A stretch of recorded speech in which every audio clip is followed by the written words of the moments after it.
नमस्कार दोस्तों। तो आइए आज हम जानते हैं सबसे बड़ा भक्त कौन। चलिए इस कहानी की शुरुआत करते हैं।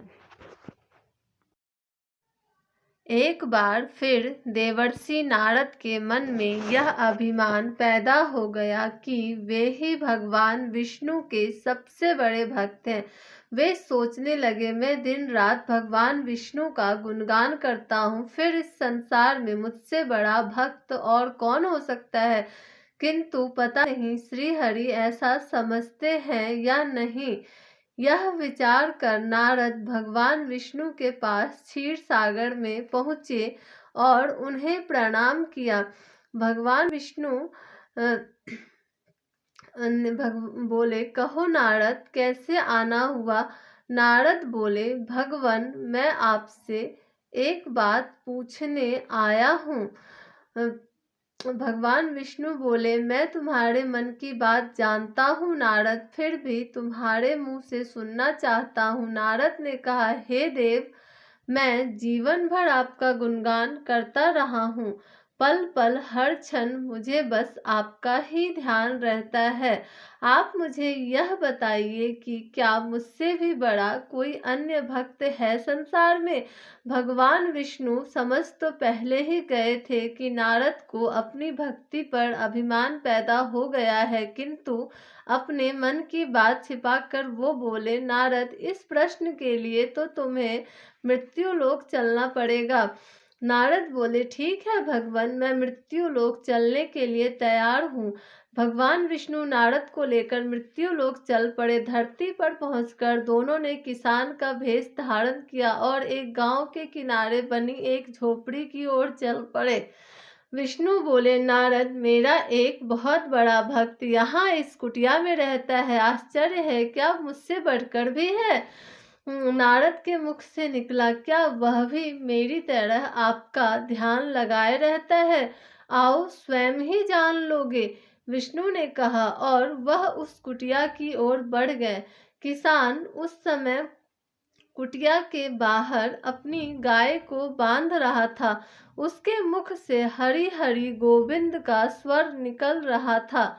किसान भेषधारी विष्णु ने उसके निकट जाकर नारायण नारायण कहा तो किसान ने विनीत स्वर में पूछा, आप कहाँ से आए हैं भद्र, मेरे लिए कोई सेवा हो तो निसंकोच बताइए। किसान की पत्नी उस समय अपने बच्चों को भोजन परोस रही थी। धीरे से आटे का बर्तन दिखाती हुई बोली, घर में इतना सा ही आटा है और ये बच्चे और भोजन मांग रहे हैं। किसान बोला, कोई बात नहीं, हम अतिथियों को भरपेट भोजन कराएंगे। तुम बच्चों के लिए कांजी बना दो, वो वही पी लेंगे। विष्णु और नारद बच्चों के लिए बनाई गई कांजी भी पी गए। किसान और उसके परिवार को भूखे ही सोना पड़ा। भूखे बच्चे माँ का आंचल थाम कह उठे, माँ, नींद नहीं आ रही, मुझे बड़े जोर की भूख लगी है। पिताजी ने उन अतिथियों को कांजी भी क्यों पिला दी। किसान बच्चों के सर पर हाथ फेरते हुए कहा, अतिथियों को भोजन कराना स्वयं विष्णु भगवान को भोग लगाने के समान है।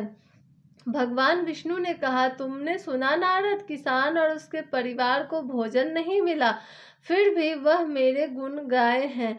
यह तो कुछ भी नहीं, मैंने तो कई दिनों तक भूखे रहकर आपका स्मरण किया है। अगले दिन सुबह उन्होंने देखा किसान भगवान विष्णु की मूर्ति के सामने कह रहा था, गोविंद हरि हरि, तुम सदा मेरे मन में बसे रहो, मुझे और कुछ नहीं चाहिए। फिर दोनों अतिथियों से बोला, हरि की बड़ी कृपा है, वही जग का रखवाला है। प्रभु की दया से रात को कोई कष्ट तो नहीं हुआ। जब तक आपका जी चाहे तब तक आप दोनों यहाँ रहे, मैं खेत पर जा रहा हूँ।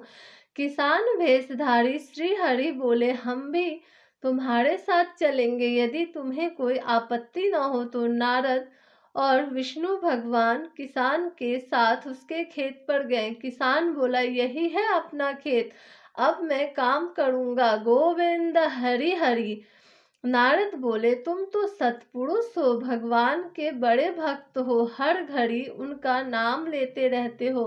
किसान बोला, अरे कहाँ, काम से जब भी थोड़ा बहुत समय मिलता है तभी उनका नाम लेता हूँ। नारद ने पूछा, कब कब समय मिलता है? किसान बोला, सुबह उठता हूँ तब, रात को सोता हूँ तब, और दिन में जब भी काम से समय मिल जाए। ओह, समझा, नारद के मुख से निकला। दोनों जब किसान से विदा लेकर चले तो नारद ने व्यंग्यात्मक स्वर में कहा, आपने सुना भगवान, वह सुबह शाम 2 बार ही आपका स्मरण करता है, जबकि मैं हर समय ध्यान करता हूँ, फिर भी आप उसे महान भक्त बताते हैं। नारद की बात सुनकर श्री हरि चुप रहे, किंतु मन ही मन उन्होंने कहा, कारण भी जान जाओगे नारद? विष्णु ने एक कलश को तेल से लबालब भरकर नारद को दे दिया और बोले, नारद, इसे अपने सिर पर रखकर बिना हाथ लगाए सामने वाली पहाड़ी तक ले चलो। ध्यान रहे इस कलश में रखे तेल की एक बूंद भी जमीन पर न गिरने पाए। नारद बोले, यह कार्य सहज तो नहीं।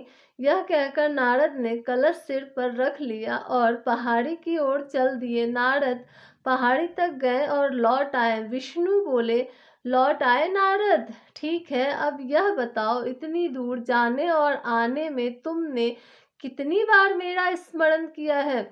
नारद बोले, एक बार भी नहीं भगवन, करता भी कैसे? मेरा सारा ध्यान तो तेल और कलश की तरफ लगा हुआ था।